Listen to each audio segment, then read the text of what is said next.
The current trend in RPG games is to have a lot of backstory. As opposed to the old school style of gaming where you created characters and they were basically almost disposable. Nowadays there's this tendency to craft stories around characters and make them part of something similar to a series or a novel where the character becomes a very important element of what's transpiring in the world. And it's not just another random adventurer that gets killed in a dungeon.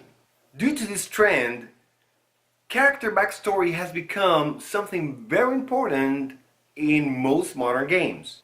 And this is totally understandable. Backstory adds dimension to the character, fleshes the character out, makes it more real. And today I'm going to be sharing some tips on how to create your character backstory.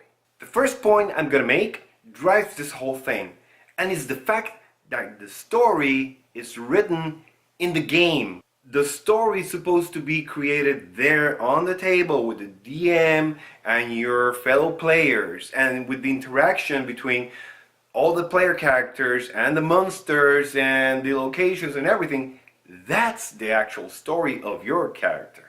When we think of a backstory, we might tend to think of an actual story, basically paragraphs of text narrating the story of this character. To be honest, most of us are not really good writers. So you get to have a problem with this when you write a long backstory that grows exponentially. And this is what I mean by that. If I go through the effort of writing a story, first, it's going to take time. It's going to take time for me to sit down and think of a story and think of something interesting and then type it down or write it down. So let's assume that you actually managed to write a good story and it's understandable or a fairly decent story. You give it to the game master and now you have another problem. The game master has to sit down and read through the whole thing. And not only read it and learn about it, he has to interpret what you wrote and basically decide what could be an important point and what is not important. And that might differ from your own point of view for your character. You may think that the fact that your character was raised in a city with a major thieves guild, it's not important, but your game master might think it is. It might happen that then the game master, armed with that information that he or she thinks is useful, throws something at your player character that Game Master thinks is going to be awesome. It's going to be like, this is going to be really important for this character. It's going to be a crucial point in this adventure. And you as a player, you're like, I don't care. The other thing is that this reading and interpretation of your story takes time. So it took you a long time to write the story. Now you take the Game Master's time to read the story, interpret it, and get the best points out of it. Arguably, you could sit with your Game Master and discuss the important points. But still, we bring again the factor of time and simplicity.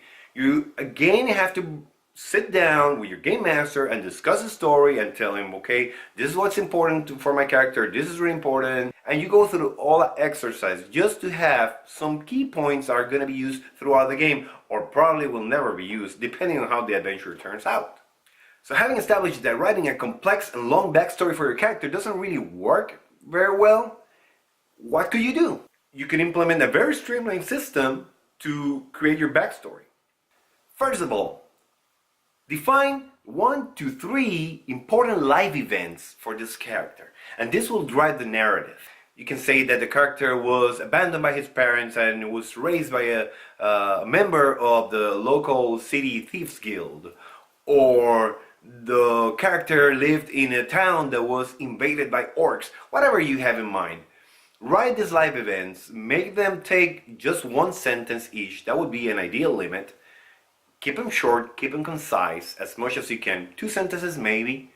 The second point then would be to establish 1 to 3 important people or organizations in the character's life. And you can start tying things up now. Now you can tie a character, going back to the example of the Thieves Guild, well, the name of that thief that adopted your PC, or the name of the general that invaded the town your PC lived at. That kind of thing. They can be good people, they can be bad people. The third part, which ties everything into a nice little package is locations.